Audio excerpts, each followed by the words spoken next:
Muy buenas tardes, bienvenidos a Noticias por la Vida y la Dignidad, un espacio informativo donde analizaremos los hechos más graves que han marcado la historia de los derechos humanos en Colombia.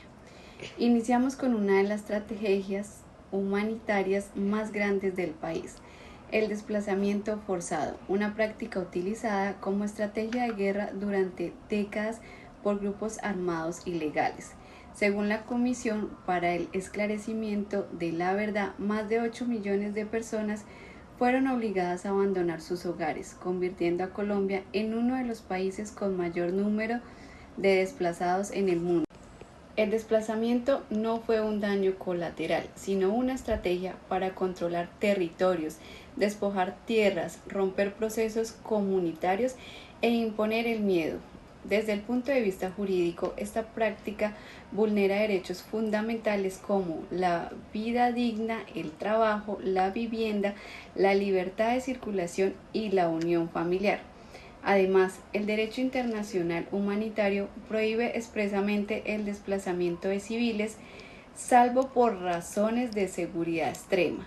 Vemos un claro ejemplo en regiones como Chocó, Urabá y el Catatumbo vivieron desplazamientos masivos. Miles de familias salieron huyendo tras amenazas, asesinatos y presencia armada. Dejaron atrás sus cultivos, sus viviendas, su identidad y su historia. Muchas de estas personas llegaron a grandes ciudades enfrentando pobreza, discriminación y exclusión social. En el 2004, mediante la sentencia de fallo de tutela 025, la Corte Constitucional declaró el estado de cosas constitucional, reconociendo que el Estado había fallado en la protección de esta población. Hoy, la ley de víctima y restitución de tierras busca reparar a estas personas, pero el desplazamiento sigue siendo una herida abierta en el país. Continuamos con una de las violaciones más graves a los derechos humanos, las ejecuciones extrajudiciales conocidas como falsos positivos. Esta práctica consistió en el asesinato de civiles inocentes por parte de miembros de la fuerza pública, quienes luego los presentaban falsamente como guerrilleros muertos en combate para obtener beneficios e incentivos. La Comisión de la Verdad y la Jurisdicción Especial para la Paz han documentado más de 6.400 víctimas entre los años 2002 y 2008. Estos crímenes violaron derechos fundamentales como el derecho a la vida, el debido proceso, la dignidad humana, la honra y el buen nombre. Además, son considerados crímenes de lesa humanidad, lo que significa que no prescriben y no pueden ser perdonados. Un caso entre los jóvenes de Soacha entre los años 2007 y 2008, al menos 19 jóvenes fueron engañados con falsas promesas de empleos, trasladados a Ocaña, asesinados y presentados como bajas en combate. Sus familias lo buscaron durante meses hasta descubrir que habían sido enterrados como personas no identificadas. Este caso sacudió al país y mostró la magnitud de la tragedia. Hoy estos crímenes son investigados por la JEP, donde se busca sancionar a los máximos responsables, esclarecer la verdad y reparar a las víctimas. El desplazamiento forzado y los falsos positivos representan dos de las tragedias más profundas del conflicto armado colombiano. Detrás de cada cifra hay una vida truncada, una familia rota y un país que aún busca justicia. Sin verdad no hay justicia y sin justicia no hay paz verdadera. Gracias por acompañarlos. Les damos paso a mi compañero Edwin. Muy buenos días. Hoy hablaremos de las memorias en el firme y los obstáculos de la verdad, para no repetir. Bienvenidos a Entre la Guerra y la Paz, historias de no repetir. Hoy conectamos la memoria de la masacre del Firme con los hallazgos de la Comisión de la Verdad sobre los obstáculos que enfrenta Colombia para sostener sus procesos de paz, y recordar nos ayuda a entender que la paz necesita una continuidad. Los hechos más relevantes de este atroz eh, caso nos hablan de la masacre del Firme. Fue un evento trágico que ocurrió el 27 de abril del 2001. En él, prácticamente 15 paramilitares del bloque Calima asesinaron a 7 personas en la vereda del Firme. Un corregimiento de Yurumangui, municipio de Buenaventura, Valle del Cauca. Este ataque fue una parte de una serie de violaciones de derechos humanos y violencia paramilitar en la región, que incluyó la masacre de La Naya 2 semanas después.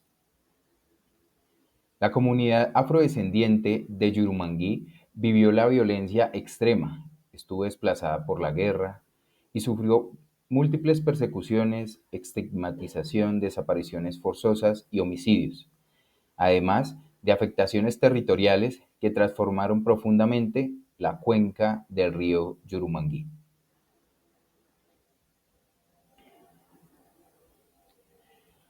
Algunas voces y testimonios de este atroz ataque por parte de grupos armados al margen de la ley nos indican algunos sobrevivientes. Todo pasó en minutos. Nos sacaron de las casas, algunos nunca volvieron. Otro relato nos afirma que no buscan venganza, simplemente quieren saber la verdad de aquel suceso, justicia y garantías para vivir en paz en su territorio. En este mismo sentido, podemos encontrar algunos obstáculos para dar continuidad a la paz. La Comisión de la Verdad no solo recogió estos hechos, sino que también analizó parte, aunque con acuerdos de paz se enfrentan obstáculos que amenazan su continuidad. Existen diferentes brechas. Este caso, elaborado por la Comisión de la Verdad para el establecimiento de la verdad y la convivencia y no repetición, se divide en 3 etapas fundamentales. Entre ellas fueron basadas de entrevistas de las mismas víctimas, responsables y terceros civiles en todo el país. En primera medida, hablamos de un punto de quiebre. Puntualmente hablaremos de Jesús Santrich. Su captura se convierte en un punto de quiebre para una facción de las Fuerzas Armadas Revolucionarias de Colombia, más conocidas como las FARC. Su peso simbólico impacta la confianza del acuerdo de paz, alimenta la polarización y activa narrativas de desconfianza institucional. En segunda medida, la operación en el perfil de Marlon Marín. Esta operación y el perfil de Marlon Marín, sobrino de Iván Márquez, se detallan para entender redes dinámicas y decisiones que incidieron en el rumbo de esta facción. Esta parte puntualmente nos explica y aborda cómo se tejieron los hechos que escalaron esta crisis. Y por último, en un capítulo 3, el debate jurídico tras esta captura.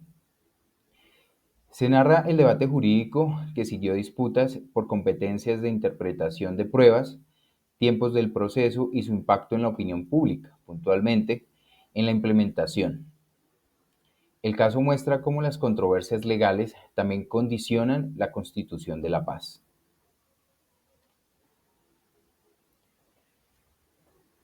Es increíble cómo se ve semejante coyuntura para el esclarecimiento de la verdad. La comisión identifica obstáculos estructurales que, si bien se abordan de manera integral, reproducen ciclos de violencia que difícilmente van a parar. Recordemos que ya llevamos más de 60 años de violencia por territorios y por dinero ilegal. Dentro de ellos encontramos la persistencia de actores armados y las economías ilícitas que disputan el territorio territorial, debilidad y la presencia estatal de manera integral, que garanticen seguridad, justicia y servicios sociales y reparación a las diferentes víctimas. Polarización y desinformación que estigma comunidades y líderes firmantes de los mismos acuerdos de paz.